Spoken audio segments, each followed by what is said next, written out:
agora funcionou, Ronaldo. Você deve receber aí. Bacana. Opa! Pô, tinha funcionado agora à tarde o nosso teste. Seja bem-vindo. Estava Você está aqui. me vendo bem, meu amigo? Muita gratidão aí pela sua gentileza de aceitar esse convite. Nós Legal. compartilhamos um pouco esse olhar de educadores financeiros, né? Especialmente esse teu perfil, não só educador, não só empreendedor, né? Como advogado e estrategista aí nas grandes negociações, levando É, tranquilidade para famílias que passam muitas vezes por situações adversas, né? Então eu queria, meu como eu te amigo, apresentei um pouquinho, queria que te apresentasse também. Seja meu bem-vindo. amigo, eu estava chegando aqui, já estava ficando preocupado, porque eu mandei um monte de avisos. Olha, estou aqui, estou aqui. Eu tive, acho que faltou uma atitude minha aqui de ter clicado em alguma coisa, mas é aprendizado. A tecnologia a gente vai aos poucos superando, né? Vai, Eu queria agradecer. deixa eu te passar uma notícia interessante, é bacana. Essa questão de internet é muito legal, porque eu estava fazendo há pouco uma live com a doutora Vânia Baeta sobre conciliação, mediação e arbitragem. E aí, ao final, eu disse, olha, eu estou migrando agora lá para o bem financeiro e eu vou conversar com o meu amigo Adenias e tal. E eu vi que teve gente que saiu de lá e veio para cá. Muito bacana isso, muito bacana. Muito legal mesmo. Eu assisti a sua live, Ah, fiquei foi? ligado lá, tinha um tema, porque eu também gosto de arbitragem e tal. E aí quero te agradecer, né, o privilégio de ter citado, né, essa migração para as pessoas que estavam te assistindo lá, para a gente compartilhar esse bate-papo aqui super agradável e com certeza muito útil para toda a sociedade, Ronaldo. Amigo, é um super prazer estar aqui. Deixa eu te contar uma outra coisa que é interessante. Eu costumo dizer sempre que eu não acredito em coincidências, mas uso a palavra por falta de alternativa. Hoje à tarde eu estou falando com um amigo meu que trabalha num sindicato de professores e ele falou assim, poxa, Ronaldo, seria muito legal você fazer uma palestra aqui para gente. Nós já tivemos um palestrante, o Adenias. Eu falei, pô, eu vou falar com ele hoje à noite. Aí até mandei para É ele um mesmo? convite. Muito legal, né, cara? Muito bacana, muito Eu fiz bacana. uma Mas vamos lá, meu. Então, Ronaldo, eu te apresentei, né, falando um pouquinho do seu trabalho. Eu já disse que o nosso tema é como negociar as dívidas com os credores. E esse bate-papo, na verdade, Ronaldo, ele faz parte de um projeto que nós temos dentro do dentro do Bem Financeiro, chama-se Contos sobre Contas, né? Então a gente Uhum. já fez diversos cases de experiências, né? Trazendo esse olhar da nossa experiência, compartilhando com o público, né? E todo esse trabalho que a gente faz das lives, a gente está colocando lá no, no YouTube do Bem Financeiro. Quem ainda não se inscreveu, fica aí o convite, o registro para se inscrever no nosso canal, para receber as notificações e também acessar as Uhum. lives passadas com diversos temas bastante interessantes. Essa de hoje também, fatalmente amanhã ou depois, nós estamos fazendo um upload para ficar registrado na história, né, esse bate-papo que a gente está desenvolvendo. E eu queria que você pudesse falar um pouquinho rapidamente da tua história para a gente já entrar em algumas perguntinhas que eu bolei aqui, algumas Vamos embora. surpresinhas, né, que a gente comentou, mas na verdade muito construtiva e espero bastante profícuas para todos que estarem nos prestigiando aí ao longo dessa meia Vamos lá, hora, uma hora de bate. eu faço um pequeno resumo. Estou vendo aqui o pessoal comentando. Cris Andreotti aceitou o meu convite e veio para cá. Genial isso, Legal. muito legal, muito bacana. Mas deixa então, atendendo aí a sua solicitação, eu sou advogado já há quase 25 anos, tenho meu escritório há 20, e a minha especialidade é realmente a defesa da pessoa, seja física ou jurídica, endividada. E assim, fazendo um rápido e um breve resumo, eu comecei trabalhando com os financiamentos habitacionais, né? Aquela história que a pessoa comprava o sonho da casa própria e recebia em troca o pesadelo, né, de um financiamento sem fim, impagável e etc. E então eu realmente tive a oportunidade de atender e defender, representar o direito aí de algumas boas centenas de famílias. Mas num determinado momento da minha carreira, esses clientes, eles começaram a me procurar no escritório e contavam histórias de cobranças, né, que me impressionavam. A pessoa dizia assim, olha, eu recebo 50 ligações por dia, as pessoas dizem que vão tomar os meus bens e me ameaçam, que o oficial de justiça vai lá. Aquilo me assustou, porque eu achava impressionante esse tipo de conduta. E nessa época eu já tinha o meu programa de rádio, que eu tive um programa de rádio aqui no Rio de Janeiro por 8 anos, diário, ao vivo, onde eu atendia, respondia as perguntas. E nesse programa começaram a chegar essas perguntas também. A Denise, eu achei aquilo tão assustador que eu falei, não, tem alguma coisa errada. Aí o que eu fiz? Propositalmente, eu me coloquei na posição de devedor. E comecei a receber essas cobranças, esses abusos que as pessoas citavam. Até escrevi um livro sobre isso, chamado Advogado Devedor, onde eu narro tintim por tintim do que aconteceu e explico o que está errado e como sair e tal. Um livro bem interessante. E, enfim, eu comecei, então, a representar também essas pessoas em dívidas de cartão de crédito, cheque especial, empréstimos, seja empréstimo com garantia, sem garantia. E aí eu percebi uma outra coisa. As pessoas, elas vinham ao escritório, nós ingressávamos com ações judiciais para discutir as irregularidades dos contratos e resolvíamos. Mas aí, passados 3, 4 meses, a pessoa estava de volta, com novas dívidas. Eu falei, não, peraí, a gente precisa dar um jeito nisso. Então, eu comecei a investir no estudo da educação financeira. Fiz até cursos, me formei na área do coach financeiro, fiz diversos cursos e comecei a entrar nessa área. Aí me tornei professora, principalmente a convite do nosso amigo comum, o Carlos Batalha, lá na Escola de Educação Financeira do Estado do Rio. Dei aula. Ele está por aqui. Ele está por aí, eu sei, eu vi o nome dele. E Batalha é um grande amigo, é a fera nessa área, né? Falando em educação financeira, é o grande nome. Não é? E, então, assim, ministrei cursos até recente na Guarda Municipal. Por quê? As pessoas se endividam demais. E o que eu passei a chamar de indústria da cobrança pratica a cobrança de uma maneira extremamente agressiva e ilegal. Então, a gente tem aí alguns pontos. Primeiro, os bancos, instituições financeiras que emprestam além da capacidade de pagamento das pessoas, além do que diz a lei, que a lei determina que há um limite de endividamento, eles ultrapassam esse limite, ofertam crédito de uma maneira absurda. Eu cito, eu falo o nome, não me preocupo com isso, mas, por exemplo, a Crefisa, que talvez seja a maior financeira do país, empresta uma taxa de 22% ao mês, que capitalizado chegam a 1.054% ao ano. Isso é um crime, né? Isso é um crime. E as pessoas não podem ficar indefesas frente a esse tipo de abuso. Porque a agiotagem é crime, mas a agiotagem legalizada não é, né? Já que é legalizada. Né? Mas, enfim, isso tudo me motivou, e aí para não avançar demais, a realmente investir nesses pilares que eu digo que são 3, né? A educação financeira, o combate à cobrança abusiva e o auxílio na superação do endividamento. E na parte da educação financeira, eu sou um mero ajudante. O meu trabalho mesmo é nessa área da pessoa endividada, da pessoa que precisa sair disso. Eu brinco muito com o Carlos Batalha, que está aí, que eu sou aquele médico que trabalha lá na emergência, no CTI. Quando o paciente fica bom, está no quarto particular, aí eu encaminho para vocês, que sabem tudo de equilíbrio da saúde financeira. Meu papel é tirar o sujeito do leito de morte lá. É isso, Fabiano. Oxigênio para tudo e a gente depois vai fazer o tratamento mais de longo prazo. Né? Exatamente. Então, mas uma coisa que eu tenho curiosidade nessa tua experiência, especialmente nesse momento, vamos dizer, de recolhimento, eu não gosto de usar uma terminologia negativa, né?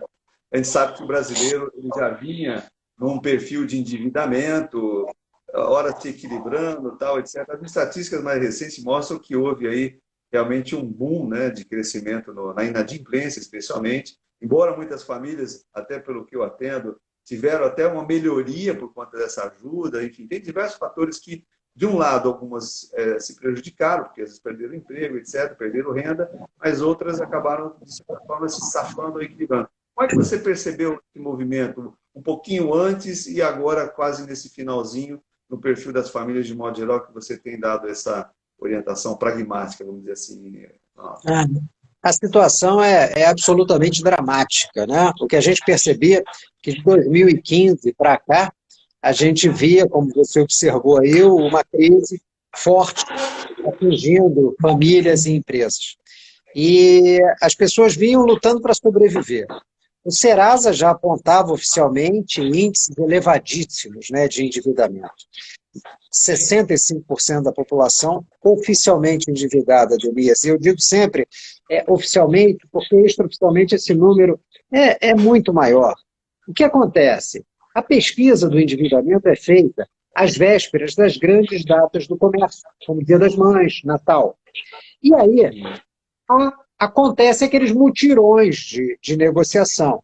A pessoa vai lá no desespero, faz um acordo que sabe que não vai poder pagar, o nome sai do Serasa, ela se endivida novamente. Só que quando a pesquisa é feita, o nome dela não aparece. Então dizem 65% da população está endividada. Mas é mais. O número de CNPJs é muito maior, chega a 70%, 80% de CNPJs hoje negativados, né? Ou extraoficialmente negativados, ou oficialmente eles chegam a 60%. Então a gente junta aí duas questões. Nós não dispomos de uma educação financeira, né? O brasileiro não é educado financeiramente, não há um interesse público em criar mecanismos para que ele seja educado financeiramente. E, por outro lado, uma política de empréstimos, né, que é absurda, aliada a uma das mais altas taxas de juros do planeta. A gente vê anúncios, né, na televisão, nas mídias sociais, de pessoas, famílias, indo pegar empréstimo, e aí todo mundo rindo, feliz, brincando, como se pegar um empréstimo fosse uma alegria, né? Não, não é. A pessoa pega empréstimo quando precisa, não é não é ir para um piquenique, né? Então, amigo, aí veio, né, retomando então, essa crise muito elevada, e veio a pandemia. A pandemia foi realmente um golpe de misericórdia para muitos, sem dúvida, e as pessoas ficaram numa situação extremamente complicada. Mas, como dizem, né, que toda moeda tem dois lados, ao mesmo tempo, a pandemia, por maior que seja, né, esse drama aí, que ceifou vidas, né, famílias, enfim, mas ela traz para o devedor um alento, que é poder trabalhar com a chamada teoria da imprevisão. Porque o Covid-19 foi algo absolutamente imprevisto. E no universo do direito, a imprevisão pode ser utilizada para fazer a revisão ou mesmo até a anulação de contrato, entre eles o de empréstimos e financiamentos. Então, hoje, o devedor brasileiro tem essa condição. Tá? Mas realmente a situação, e respondendo diretamente a sua pergunta, ela é dramática. E se o devedor, aí, Denise, eu sempre chamo a atenção, a pessoa pode estar na pior situação que ela veja, que ela perceba, mas ela não pode perder a condução. Está ruim, de um jeito. Eu brinco sempre dizendo que quando eu falo que endividamento é uma fase, porque no Brasil, não existe condenação eterna. Então, se você tem uma dívida, ela fatalmente vai prescrever num determinado momento. Então, é uma fase, ela vai acabar, seja você pagando ou ela prescrevendo. Então, quem está acompanhando aí a gente, receba essa mensagem, não se desespere. Tem jeito, sempre tem solução. E ninguém vai preso por dívida no Brasil também, né, Denise? Isso é importante saber. Eu uso dizer nos atendimentos, viu, Ronaldo, só para fortalecer um pouco essa abordagem que nós compartilhamos, né? É que eu olho bem nos olhos da família, da pessoa, e falo, vamos combinar uma regrinha de ouro. A partir de hoje, você não tem mais problema com dívidas. Aí a pessoa olha para mim e fala, Adeniran, você está de brincadeira, como é que eu não tenho problema com dívida, né? Tá aqui, ó, o meu contra-cheque cheio de consignados e tal, etc. Fala, é o seguinte, quem vai ter problema daqui para frente vai ser seu credor, que eu vou te orientar, né, estratégias, né, de como você pode também se reorganizar. Não chego no aspecto legal, com o nível de conhecimento que você tem, mas eu gosto de fazer essa abordagem. Mas Mas é importante. uma coisa que eu percebo é que as pessoas endividadas, ela não teve, na verdade, a acuidade de ler as condições contratuais para entender minimamente os remédios que poderiam, ou remédios, ou mais veneno, vamos dizer assim, né, dentro do Uhum. contrato. Né? Então, ele fica sempre numa preocupação que ele é sempre um devedor, né, contumaz, na verdade, sem direito nenhum. Então, dá uma pincelada nessa coisa. Quais os direitos, né, que muitas vezes nessa experiência poderia ser pontuado que o credor, para ele se sentir mais tranquilo, mais empoderado, que é o termo que a gente procura chamar a atenção das pessoas. O que você poderia dar uma Sim, orientação nesse sentido? o primeiro, né, eu acho que a gente tem que lembrar sempre que no Brasil não existe prisão civil por dívida, exceto a devedor de pensão de alimentos. Mas não é o nosso caso, estamos falando de empréstimo e financiamento. Então, assim, o que pode acontecer com quem está endividado? Duas coisas. O nome ficar sujo e essa pessoa ser cobrada. É o que pode acontecer, nada além disso. Essa cobrança pode ser judicial ou extrajudicial, verdade. Se a dívida não for paga, com 5 e não for cobrada judicialmente, com 5 anos prescreve e acabou. Quando você fala em contratos, por exemplo, os contratos de banco, eles são extremamente complexos, tá? E chamados de adesão. O que significa isso? Eles estão lá prontinhos. O devedor não pode discutir o contrato. Não é como se nós dois estivéssemos fazendo um negócio. Não, Denias, mexe nessa cláusula aqui, você diz, Ronaldo, essa aqui eu não concordo e tal. Não. Você chega no banco, está pronto. Isso é o chamado contrato de adesão, que pelo Código de Defesa do Consumidor, ele considera a fragilidade do consumidor, no caso do devedor. Então, assim, está escrito isso lá, não pode mudar? Não, pode sim, pode mudar. Se você prova que aquela cláusula te provoca prejuízo, ela pode mudar. E aí, eu falei lá da Crefisa com os 22% ao mês, sim, você prova que você é abusivo e joga lá para baixo, para 2%, 3%. Né? Então, assim, os direitos do devedor, na verdade, quando eu digo isso, as pessoas se surpreendem, mas eles são muito maiores e muito mais fortes que o do credor. O devedor tem muito mais direito do que imagina ter. Né? E isso é muito importante.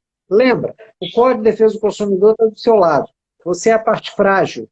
Então, os seus argumentos têm uma força maior. Eu acho que basicamente é isso. Uhum. Legal, bacana. Eu queria, Ronaldo, ter uma experiência dessa semana, atendendo a um cliente, que ela me reportou a seguinte situação. Né? Ela estava querendo fazer uma reforma da casa dela, foi ao banco, conversou que queria um empréstimo de R$ 13.000, assinou um contrato de 72 meses, com uma prestação, olha, pasme, R$ 2.700, com uma renda de 3.700. E ainda para débito em conta aonde ela recebe o seu salário. Né? Quando ela me contou isso, eu falei, olha, tem alguma coisa errada. Eu não tive ainda a chance, ela não me encaminhou o contrato para dar uma olhada, mas eu falei, como eu tive a oportunidade de estar falando com um especialista, eu falei, olha, eu vou fazer uma consulta, porque minimamente não faz sentido, e não posso te assegurar, não é a mesma instituição que você citou ainda há pouco, é um outro banco de renome no mercado que eu achei um absurdo. Né? Mas o que você poderia, numa situação dessa, minimamente dar uma visão ampla de como as pessoas podiam se movimentar para sair desse estresse? Tanto é que ela, no segundo mês, o que ela fez? E aí, foi uma estratégia pessoal dela, ela fez uma transferência do salário dela do banco e inadimpliu. Agora, eu criei um problema. Eu falei, ok, você tomou uma decisão bacana, agora tem que depois resolver lá na frente. Mas, numa situação dessa, seria factível minimamente um overview para que a pessoa pudesse realmente ter mais tranquilidade e numa estratégia mais avante poder negociar. Meu amigo, é interessante, muito boa essa pergunta, porque assim, vamos responder de modo didático. O que ela deveria ter feito? ingressado com uma ação judicial, apontando que ela fez esse empréstimo na necessidade, pedindo para obedecer, né, aquele limite de 30% sobre a renda líquida, como limite de pagamento, né, de parcelas, etc, etc. Ele ia ingressar na justiça, pedir isso numa liminar e tal, podia ser rápido, podia não ser, tem custos, né? Agora, ela usou a estratégia que muita gente está utilizando, simplesmente foi, eu tiro daqui da minha conta, vou para outra e espero o banco vir. E aí o banco virá fatalmente, mas de duas maneiras. Pode ser uma cobrança apenas de chateação, de telefonemas, de mensagem, ou ingressando com uma ação judicial. Se for de mensagens e telefonemas, ela pode também administrar ou então ingressar com a ação, porque esse tipo de cobrança tem limite. Uma ação muito mais simples, ela pede para parar essa cobrança e pede danos morais. De outro modo, se o banco entrar com a ação judicial, ela vai se defender. O que para ela é muito mais barato e muito mais tranquilo do que ingressar com a ação judicial. Então, assim, tem os dois caminhos, o didático e esse outro, né? Está errado. Muita gente diz assim, isso é crime? Não, não é crime. Isso não é crime. Ninguém precisa se preocupar com isso. Não há crime aí. A pessoa tem que realmente, numa situação de desespero, o desespero a levou a tomar um empréstimo gigantesco, né? Que toma a renda dela praticamente toda, consome a renda dela. Ela optou por se defender. Eu, particularmente, Denise, aqui, né, estamos só nós dois, falando baixinho, eu aplaudo a estratégia dela. Não seria diferente um ponto de vista, né? Eu não incentivo a inadimplência, eu falo dos conceitos, das estratégias, a decisão é da pessoa, né? A gente não pode incentivar a inadimplência. Você sabe que você falou uma coisa interessante, assim, essa questão, eu recebo muitas críticas, às vezes, no meu canal do YouTube, dizendo, você está incentivando a inadimplência, você está falando, não, eu não incentivo. Eu incentivo a defesa do direito. Então, assim, nesse caso, a pessoa está sendo cobrada, o empréstimo que o banco concedeu a ela foi um empréstimo ilegal, foi um empréstimo criminoso, que consome a renda dela toda, e o banco sabe disso. Porque quando você senta lá na frente do gerente, você coloca a sua vida financeira inteira. Emprestou dinheiro para ela, sabendo que ela não ia poder pagar, colocou uma corda no pescoço dela. Então ela só se defendeu.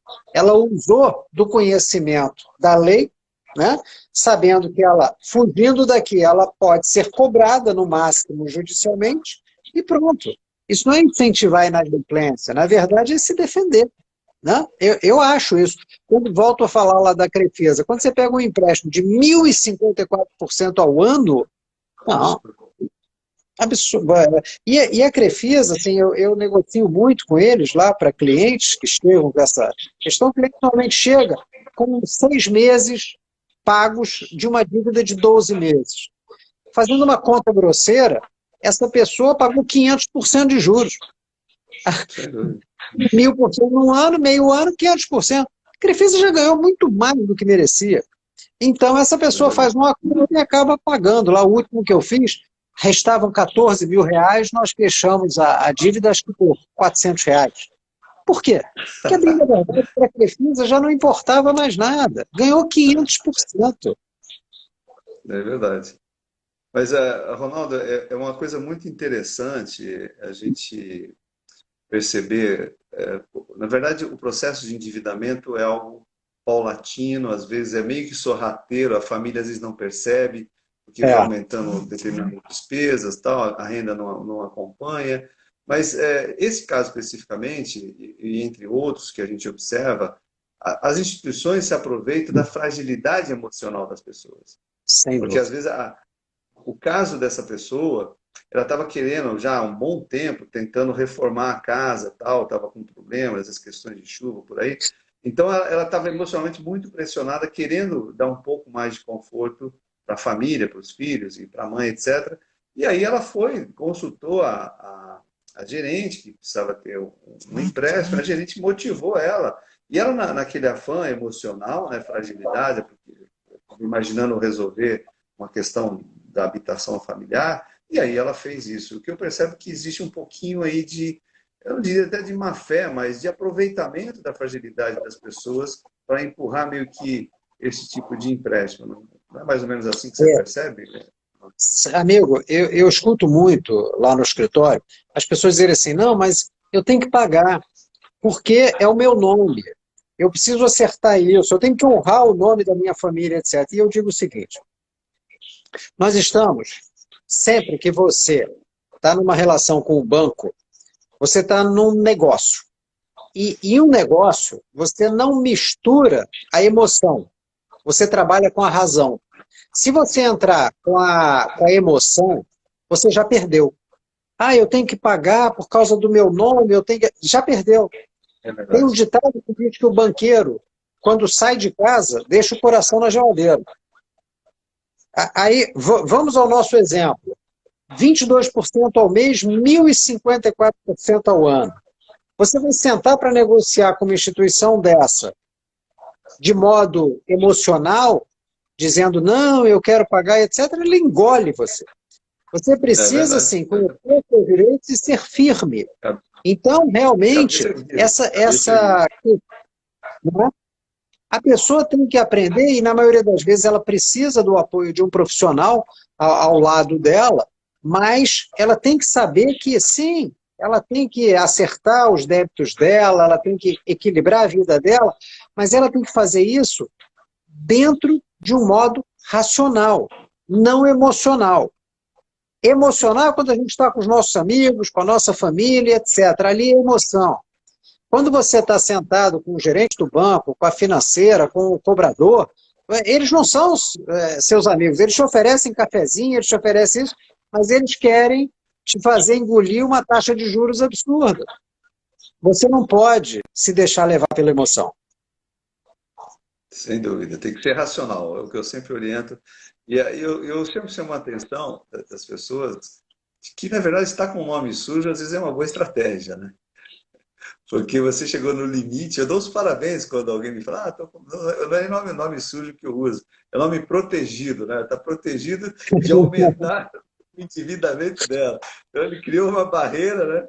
Então eu falo, parabéns, chegou a hora Verdade. que você agora tem que resolver, não dá para avançar, né? Porque o mercado não vai te dar Uma mais vez eu crédito, escrevi, né? Denise, uma vez eu escrevi um artigo com esse título, né? Que eu não me lembro mais ao certo o título, mas era esse o tema, que ter o nome sujo é a melhor coisa que te aconteceu. E aí eu explicava isso, que a pessoa tem uma aula de educação financeira forçada, né? Vai aprender a viver com o que você tem ali, não tem jeito. Mas é isso Então, mesmo. Você, ô, Elias, deixa eu citar um exemplo aqui para... Eu hoje estou implicando com Crefisa, né?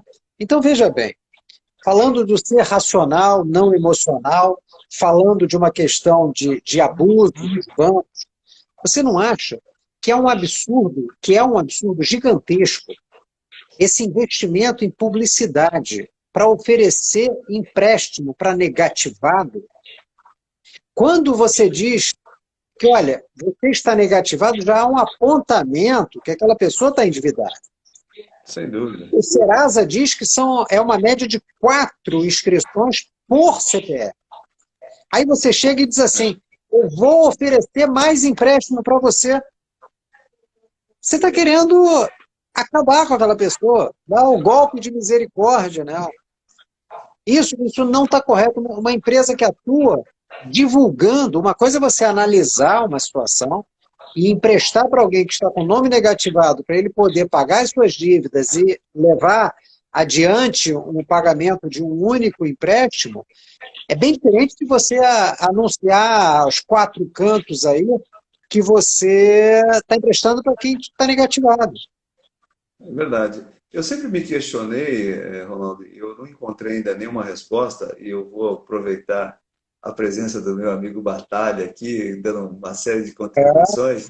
Eu sei que ele faz parte de algum conselho de alto nível aí do Procon, né? E aí eu queria jogar essa batata quente aí para a gente refletir e aproveitar um pouco do seu conhecimento. Essas propagandas não poderiam ser interpretadas como uma propaganda enganosa, no sentido de não ajudar as pessoas, mas sim enganar as pessoas, Ronaldo? Eu acho que sim, né?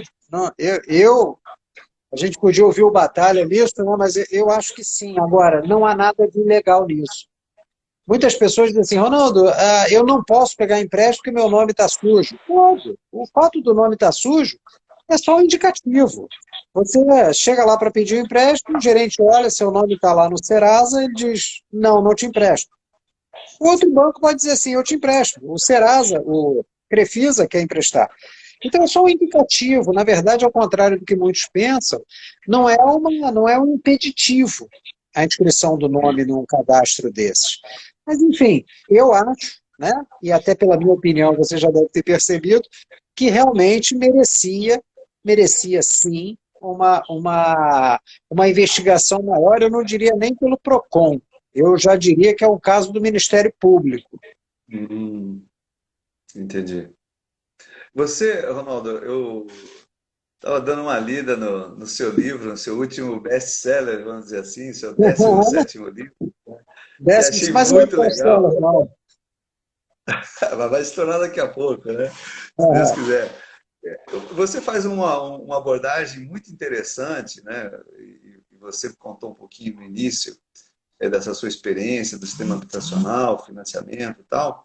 E aí você faz uma analogia entre entrar num financiamento para comprar a casa própria, aquele sentido de realização dos sonhos, né? Porque a gente tem essa crença, e por outro lado, tá pagando um aluguel, no sentido de desenvolver estratégia. Conta um pouquinho para a gente aí dessa estratégia que você procura também dar orientação como educador financeiro para as pessoas refletirem dessa oportunidade de não realização de um pesadelo, mas de um sonho real.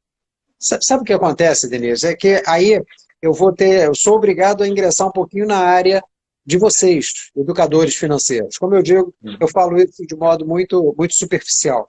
Mas há um incentivo, né, um incentivo do poder público, né, que tem interesse investir nessas construções, etc., que as pessoas comprem imóvel por financiamento. Você imagina o seguinte, a pessoa tem 25 anos, aí ela resolve comprar um imóvel financiado. Ela chega na frente de um condomínio desse aí e vê lá, empréstimo por 30 anos. Aí, nossa, 100% financiado. Aí ela olha o valor da prestação, vamos dizer assim, R$500. E ela olha, ó, eu ganho 3.000, R$500 eu posso pagar. Ela se faz essa pergunta. Quanto é a prestação? Eu posso pagar? Quando a pergunta deveria ser, daqui a 30 anos eu quero estar aqui? Porque, veja bem, você, com o passar dos anos, você evolui, você evolui financeiramente, você constitui família, você tem filhos. Fatalmente, você vai querer morar em lugares melhores, mais próximos de escola, mais perto do seu trabalho. E aí você, com o financiamento, você cria uma âncora. Se você aluga, você tem uma mobilidade muito maior. E adentrando na questão financeira, o problema, as pessoas veem assim, nossa, olha, os juros caíram, está lá 8%, 6% de financiamento. Gente, são 30 anos, e são 30 anos capitalizados. Você vai comprar um imóvel e vai pagar 3. Se você aluga, se capitaliza investindo, naqueles 30 anos, isso os economistas demonstram por número, você, com o mesmo valor assim, de uma prestação, vamos imaginar a prestação de R$1.000. Se você alugasse um imóvel por 400, guardasse 600, você chegaria nos 30 anos alugando, você teria dinheiro para 4 imóveis.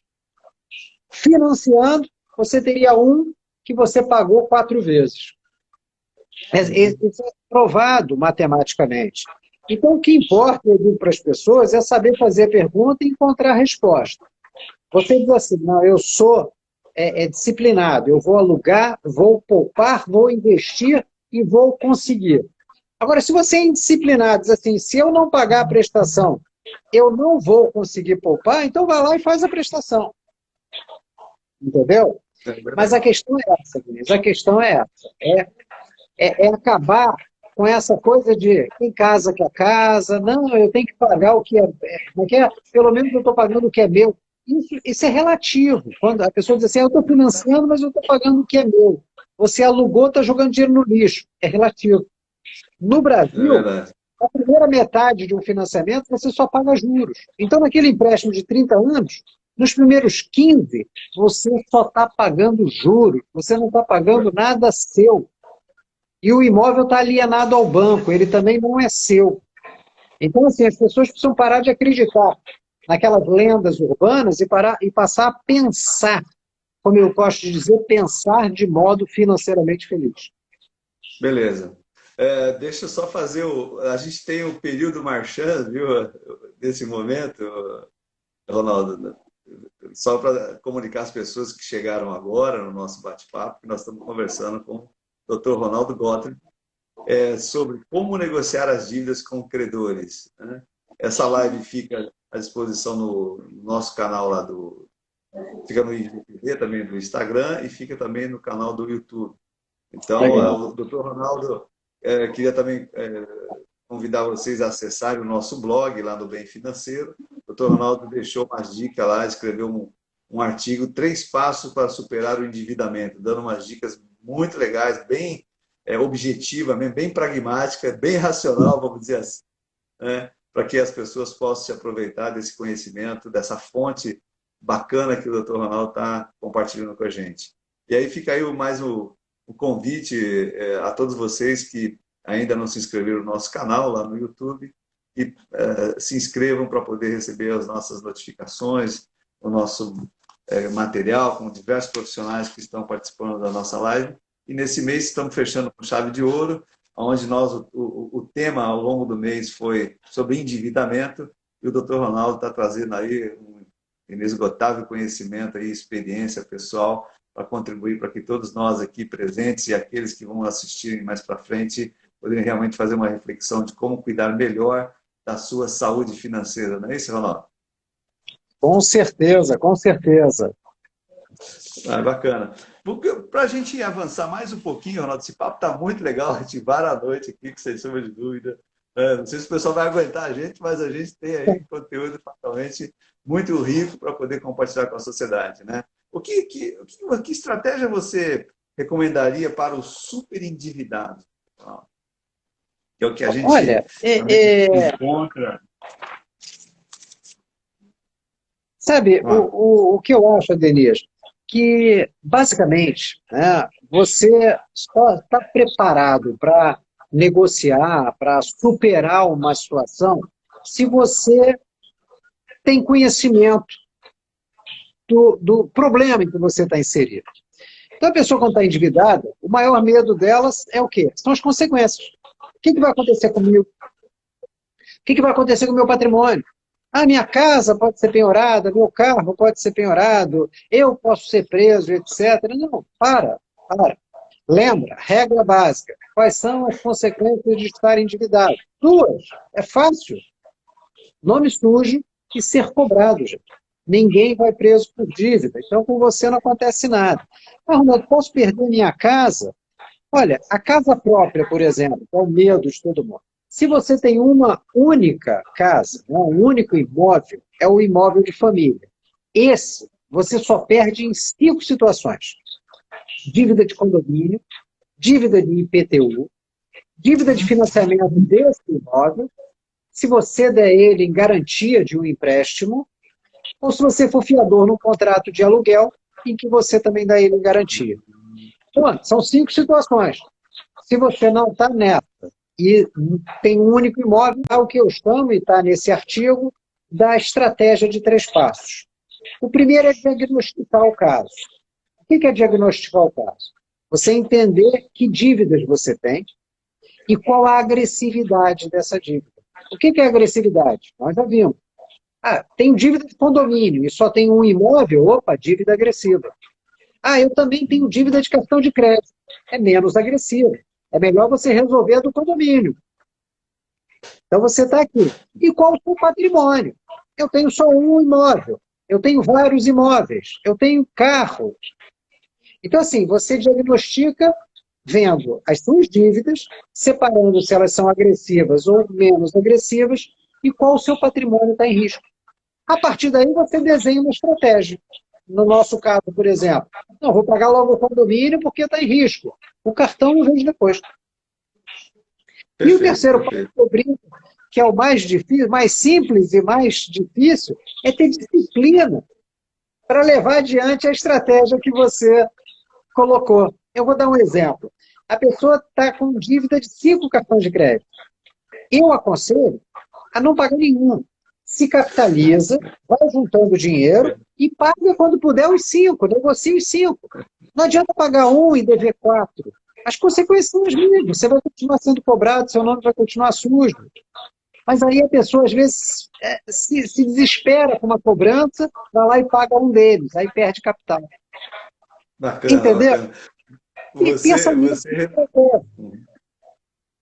Você antecipou uma pergunta que eu ia fazer em seguida sobre questões, quais aspectos comportamentais, né, você poderia enumerar para que as pessoas pudessem efetivamente sair do endividamento em busca da sua prosperidade financeira ou da sua liberdade financeira. Verdade, verdade. É mais ou menos isso, amigo, é mais ou menos isso.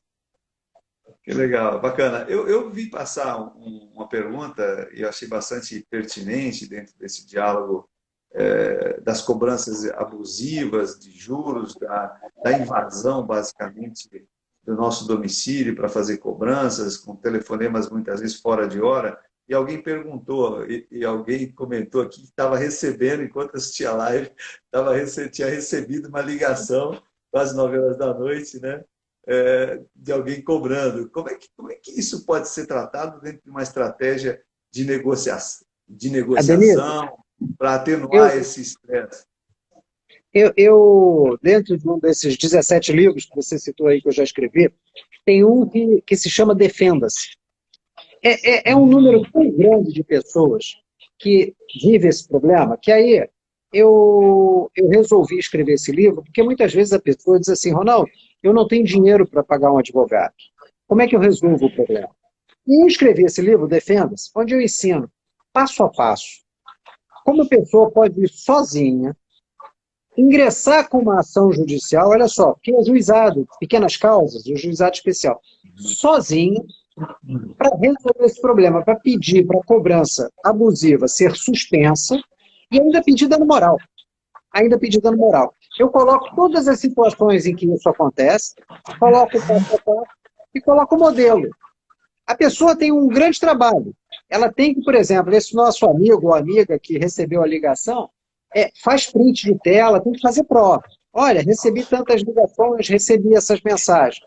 Aí vai colocar ali dentro desse material que eu disponibilizo é um e-book, e ela sozinha pode resolver o problema, e ainda pode ser indenizada, né?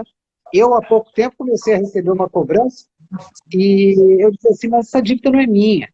E a pessoa, não importa, e pai, ligava, falei, bom, não tem outro jeito. Peguei, usei esse material, entrei lá no juizado, e acabei recebendo uma indenização de R$3.500, um dinheirinho muito bem-vindo, né? Sem dúvida. Sem dúvida. Não é? Dá um passeio de final de semana aí bastante agradável. Que final de semana, hein? Ronaldo, o nosso papo está super agradável, a gente está concluindo basicamente esse diálogo e queria que você pudesse fazer as suas considerações finais com nossos agradecimentos do Bem Financeiro aqui, onde nós temos o Edward, que está nos assistindo, que é o nosso sócio, cofundador do Bem Financeiro, o Silvio Bianchi, o Frutuoso também, o Rogério Frutuoso, que está em São Paulo. Eu sou o representante do Bem Financeiro no Rio de Janeiro, os outros, o Silvio em São José dos Campos e o Edward e o Rogério em São Paulo. Eu queria deixar o canal aberto para suas considerações finais sobre esse tema tão assim de utilidade pública mesmo e elevando aí o bem-estar das famílias. Eu primeiro agradeço essa oportunidade, fiquei muito feliz com o convite de estar aqui, falar sobre, não é endividamento, né, mas sobre superação do endividamento, é uma paixão. Eu sempre que me convidar, aqui estarei. Eu gosto muito de quê? Eu gosto muito de explicar para as pessoas que elas têm direitos. E como eu gosto de dizer, direitos quem conhece protege. Então, assim, uma mensagem para quem está hoje endividado é lembrar que endividamento é uma fase, como eu falei. A dívida, ou ela é paga ou vai prescrever. Não se preocupa. Ninguém vai ser preso, ninguém vai morrer por causa de dívida. Dívida é uma fase. Se resolve, faz parte da vida. Aproveita para aprender, como várias pessoas estão aqui. Agora, a regra é, não deixe o banco, a empresa de cobrança, ser a dona do jogo. Pode estar difícil. Eu digo que tem 3 tipos de devedor. Um deles é aquele que não tem dinheiro e não tem a mínima ideia de quanto vai ter. E eu explico que para esse também tem jeito. Tem jeito para todo mundo. A questão é tomar as rédeas e procurar. Se for o caso, é o advogado.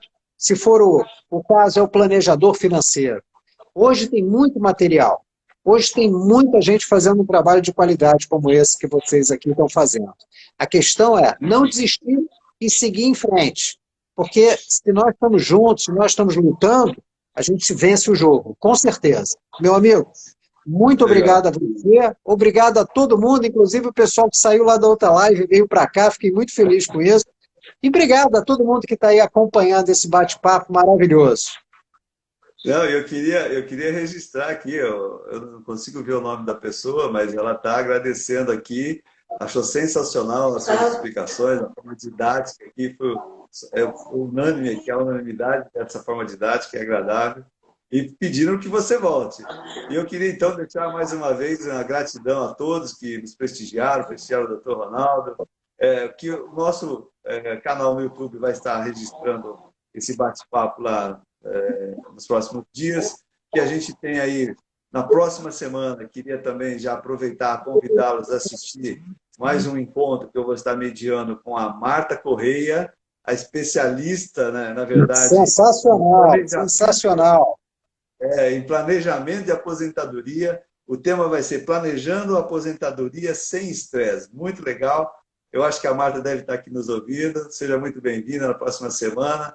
A gente vai estar divulgando. Convide os amigos, aqueles que querem ter uma perspectiva bastante inovadora e moderna, com o conhecimento que a Marta tem, é super atualizado. Todas as regras atuais aí, com essas modificações que ocorreram aí mais recentemente, a Marta é especialista. Queria agradecer, Ronaldo, mais uma vez. Gratidão a todos pela presença. E um bom final de semana para vocês e tudo de bom para vocês. Muita saúde. Valeu, Ronaldo. Obrigado. Até a próxima, hein? Vai voltar, Até. hein? Tchau. Um abração. Até mais, pessoal. Obrigado pela gentileza. Vendo no empréstimo, não pode perder. Ok?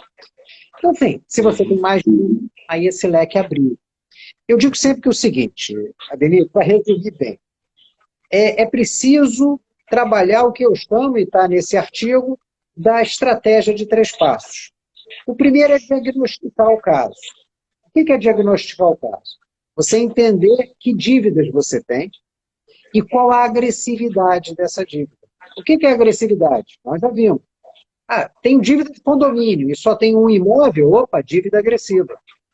Eu também tenho dívida de cartão de crédito. É menos agressivo. É melhor você resolver a do condomínio. Então você está aqui. E qual o seu patrimônio? Eu tenho só um imóvel. Eu tenho vários imóveis. Eu tenho carro. Então, assim, você diagnostica vendo as suas dívidas, separando se elas são agressivas ou menos agressivas e qual o seu patrimônio está em risco. A partir daí, você desenha uma estratégia. No nosso caso, por exemplo, não, vou pagar logo o condomínio porque está em risco. O cartão eu vejo depois. E o terceiro passo que eu brinco, que é o mais difícil, mais simples e mais difícil, é ter disciplina para levar adiante a estratégia que você colocou. Eu vou dar um exemplo. A pessoa está com dívida de 5 cartões de crédito. Eu aconselho a não pagar nenhum. Se capitaliza, vai juntando dinheiro e paga quando puder os 5, negocia os 5. Não adianta pagar um e dever 4. As consequências são as mesmas. Você vai continuar sendo cobrado, seu nome vai continuar sujo. Mas aí a pessoa, às vezes, se desespera com uma cobrança, vai lá e paga um deles, aí perde capital. Bacana, entendeu? Bacana.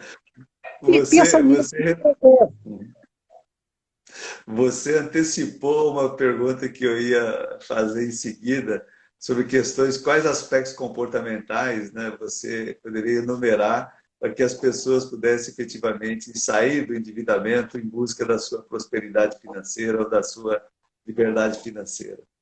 Verdade, verdade. É mais ou menos isso, amigo, é mais ou menos isso. Que legal, bacana. Eu vi passar uma pergunta e eu achei bastante pertinente dentro desse diálogo das cobranças abusivas de juros, da invasão, basicamente, do nosso domicílio para fazer cobranças, com telefonemas muitas vezes fora de hora. E alguém perguntou, e alguém comentou aqui que estava recebendo, enquanto assistia a live, tinha recebido uma ligação, quase 9 horas da noite, né? De alguém cobrando. Como é que isso pode ser tratado dentro de uma estratégia de Denise, negociação para eu, atenuar esse estresse? dentro de um desses 17 livros que você citou aí, que eu já escrevi, tem um que se chama Defenda-se. É um número tão grande de pessoas que vive esse problema, que aí eu resolvi escrever esse livro, porque muitas vezes a pessoa diz assim, Ronaldo, eu não tenho dinheiro para pagar um advogado. Como é que eu resolvo o problema?